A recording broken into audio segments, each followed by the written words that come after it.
all aggro unless Nausea's gonna be the ranged hero. I like this Phobius pick actually by TNC Pro Team. There's a lot of dashes, strong, counter, engage, very tanky front, revitalize, buy time, and then Fanny and the Lunox to clean up house or deal the initial burst. So what's Benny gonna end up with? Man, that's quite Purified? a situation now. Is he but just gonna go Harith? yeah, you know what? Go ahead, man. Or lockdown basic attack? You were looking at a show a while ago, which wasn't the opportunity, but wait, it's a 1-1. Yeah. That wasn't heavily prioritized so far in the series, but Benny Cutie sure as hell gonna pick it now. What's next? Trying to float the idea. At some point, if you are Twisted Minds, the idea is on whether or not you'd pick something else. Okay, go ahead. Usual thing, Moskov up against the Fanny. It's just right there. That's one of the usual responses. I think with this composition, given that they actually can, or are they just gonna go for something usual? Fighter? Brody might struggle here because with the presence of the Lunox, he can flicker easily access that. right. Cho Gold Lane or the Moskov. Nosha's in a bit of a dilemma right over here. Coach Bonchan probably is as well. Now, from the looks of it, it's gonna be a Bea Chicks. A hero that we have not seen through the entirety of the day. It's a marksman versus marksman. The Fanny in the hands of Zyda over here. Welcome to Mobile Legends. For TNC to after Season 9 make it deep into the playoffs, it would be with Zyda's signature Fanny. Look at Trimar here, trying to push out Kaloy and Lansu from flushing out that backside of the lane to protect Zyda. Again, this is one of the things that you got to consider when you bring a Fanny into a game. It's very purple dependent. Not only do you have to watch out for those singular pick-off crowd controls, but you also have to make sure that Zyda gets his nom-noms. He needs all the nom-noms or the buffs that he can get, especially the purple buff. Like, that is the most crucial one. The only problem I have with Fanny, even though this is such a big pickup, a marquee pick for Zyda, is if you get behind at any point in the game, then you have to rely on the team to go ahead and help secure those purple buffs for you, because the team's gonna be putting pressure on you if you fall behind even the slightest. And like we've seen from MP the King, he's locked in on the Hayabusa, man. I think I mentioned this when he first brought it in this series. I was like, MP the King is one of the better Hayabusas in the league. And so he's getting a very strong pick, signature in his right. Oh, Chakno coming in with the Unbreakable, looking for that taunt, put down very low, forced to use that Revitalize. Zyda dashing on through, spreading a good amount of damage on Kaloy and Sean. I agree with you, Joseph. If you're saying like top 3 Hayabusas in all of Season 16, I think he's there. He is. So his performance all throughout the series, I like. Yeah, you like, I like. Well, what they need to do is secure the first turtle. The momentum on this for both of these junglers would be great, but they got to rely on the teams, of course, to set this up. No level 4 yet for Kaloy, but they're going to force it. Oh my God! Woo! Kaloy gets dunked on by Trimar as Zyda comes in, scooping that turtle up. A stolen AOG. I am you, you are me, and down goes MP. Shot following through. TNC burn it up, trading Lancy for 3 while taking the turtle for free. Oh, and the old Lansu burned the flicker. Because he knew. He didn't have to. He didn't have to, but he wanted to try to get the kill there to cap it out to make it hurt a little less off of that. TNC found a whole lot plus the turtle there. And that's what I was saying before that turtle take was there. I was like, man, Kaloy's not level 4 yet on that Kalea. And that was a major thing that they didn't have. TNC decided to go for it. So speaking to all the minds out there, if Kaloy were level 4 like he is now, might be a different story. Zyda might not have gotten a free pass at the Retribution. But then again, I guess the question was, like, Trimar on this Phobius, he's enough to be aggressive with a flicker and then make something happen, and that's just what Phobius is able to do. Because the whole thing that even Redmar was pointing out was the Phobius and Chaknu and the Ganakancha give that space to Zyda and the rest of the lineup here. And it's just enough of a window. Like the 1 or 2 seconds that Twisted Minds are awkward about using that zone, that's where Zyda comes in. He slips through the cracks. But something to consider and remember, throughout Season 16, 3mar has yet to win with the Phobius. He's 0-2. He's 0-2, man. He's 0-2 up against Lanzu's debuting Hilda in the XP lane. So yeah, you gotta consider in execution and in utility, it makes sense, but he has yet to fully, get a dub out of this. Maybe it's his time to make that happen. Defy the odds here. And 3mar is already off to a great start to make that happen. Again, a lot of this is going to come down to working in that synergy between the Phobius and the Gadakacha, because then later on they can rely on Benny Cutie. What a pick as well when it comes down to potentially your last game for the playoffs. It's Benny Cutie on the 1-1. Again, a nickname for his little baby girl out there. That's right. It literally is in his blood. He has well, he didn't birth, but he raised a child who he lovingly calls 1-1. And looking at TNT, just all their draft alone, it looks like it's all trademark picks. I think Coach Etomashi said, yeah, pick whatever you like. Sean gets zoned out here. 3mar again on his case. In comes Kaloy. Dumps him.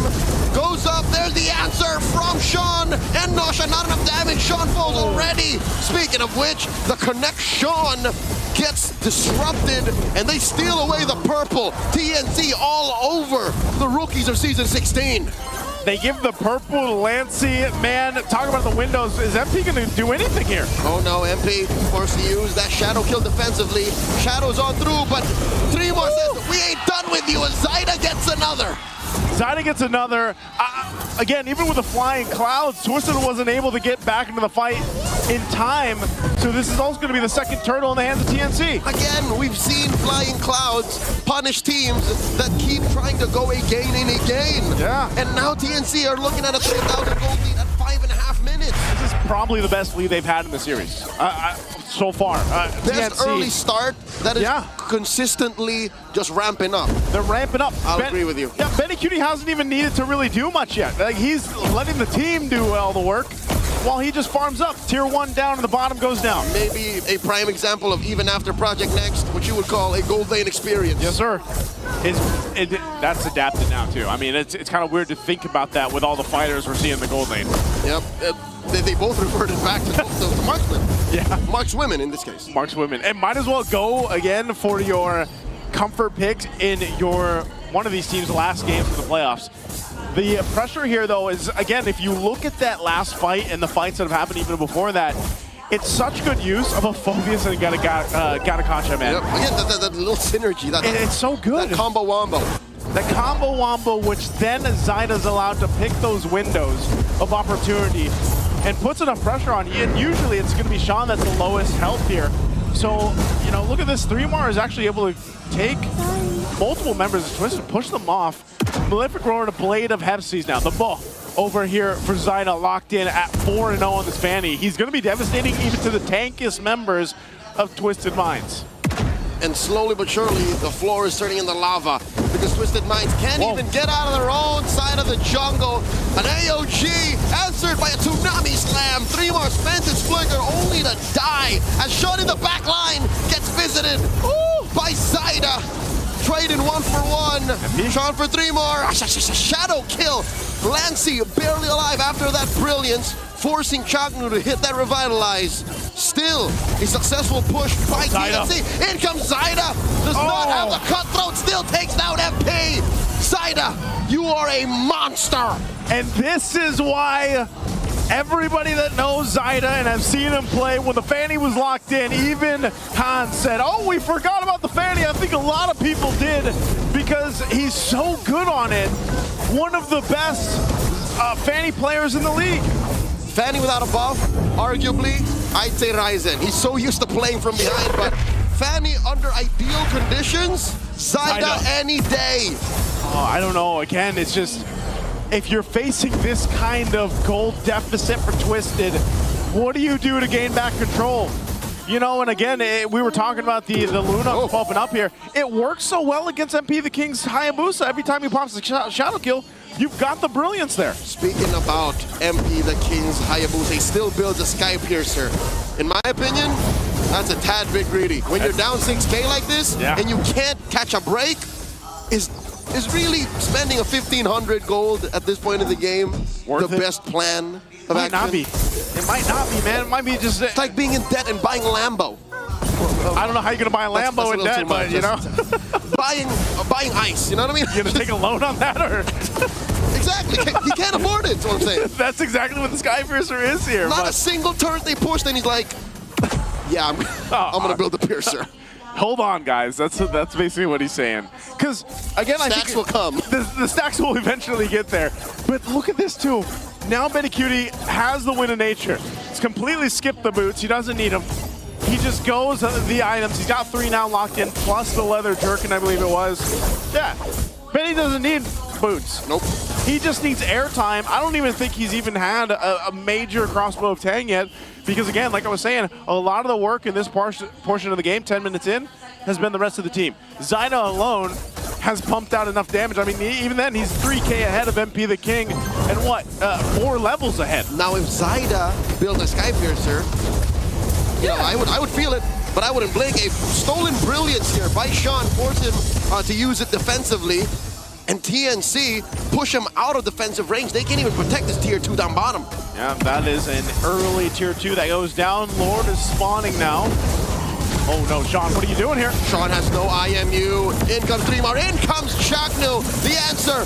The Tsunami Slam. Kaloi might just go down. Zyda takes him. And they skedaddle on out of here. TNC approaching the 8K gold lead. They get this. Are they going to be able to take the purple buff here too? Or does MP try to rely on the team to help secure it? Nope, too late. Zyda's going to make his way for the Lord. They know when the numbers advantage, and this kind of advantage of 8,000 gold, it should be an easy objective to take. I'd be surprised if Twisted wants to try something. Now, I won't count out MP. He's done it before. He might try to steal this away at least, but it's going to be blitzed down. The Lord quickly worked on it, secured here for TNC. Looking at Twisted Minds lineup, they're not meant to hold down front lines too long. Lansu can run around, sure. Kaloi can punish with a Tsunami Slam, but Twisted Minds, they don't have the firepower just yet. Look, they could get Chaknu here. They do indeed with a Tsunami Slam, and they take down the Mamba. Quite the slip up from TNC. I don't think they needed to do that. I was just saying, was that all just for the shield? He's like, I want to push them off the turret so this one cannon minion will get into the Holy Shield and it'll pop. You know what? I don't know what was the idea there. Up 8K and you're in Flying Clouds, maybe. Look, that's the lane that Lord is coming through. Yeah, so the shield goes down. There's the charge. It should be the charge for the Lord and walking his way in there. So they might be able to just go get this turret down with this kind of lead and maybe pressure up, but without the Mamba, they don't even get the turret. It's a long haul plan. I'd rather err on the side of optimistic and look at this glass half full and think that TNC are planning for the long haul. Maybe in the next Lord, coming in 2 minutes. Yep. The reason why they forced the issue on that one is because it's the long lane, Joseph. It's the lane that is farthest from the Lord. So they'll allow for that wave, you know, to just simply crash in, and then they can contest. Oh my God, forcing a flicker away from Kaloi. Down goes that Kalia. Sakura taking a quick dirt nap. TNC gets a free pickoff. Again, almost in itself makes up for Chaknu's sacrifice. Exactly, and you know, I'm surprised that now it's Twisted, the ones that are like, yeah, let's try to get this purple buff for MP. Never mind. But never mind. I mean, you're looking at this situation for Twisted. It's like, what do we find here? A turret down to a fifth of its health, plus a holy shield for Chaknu. Good deal. Good deal. It was his first death too. A purple buff? Yeah. Maybe not. That might have been a more costly little blunder. Well, right now, I don't know what Kaloi's going to go for. He's maybe trying to get the Tsunami Slam off Zyda. But they do eventually. Now that top turret goes down, so the work that TNC put in earlier on, minutes ago, finally pays off. They get the base turret down top side. They still have about 45 seconds for that Lord to come up. And really, it's kind of them just, hey, if Twisted wants to fight us, we'll fight them. But it's kind of funny because they like Twisted shouldn't be fighting. I don't think they are in a position to be able to do that. Nope. Even this next Lord, I would almost say, I don't know, like, do you just give this up? Because again, you're facing elimination point for the playoffs here, right? We have to put this into context. They're nearly 10K behind. Their carries for this game are not there. I mean, look at this. Nasha's been doing okay farming-wise. He's down 1,000. He's down 1,000. We've seen worse. But man, he's had no room to even pop off on the damage because Zyna has had it all windows of opportunity to take. What he can do to pop off is just, give it up to these waves. He's so good at the high ground defense. Yeah. So I think Twisted Minds, all Base things defense. considered, are making the right call. No contest, not even going to cross the threshold of our immediate jungle and give TNC the second Lord. We'll just take it from our inhibitors. So this is now the question. For Twisted Minds facing this deficit, we've seen it before. We've seen games turn over on 10K deficits. It can happen, but also, what does Sean take here? He's been holding on to the Avatar of the Guardian Ultimate. Is that going to work the best for them in this situation on the defense? I think he has two best options, right? You mentioned the Avatar.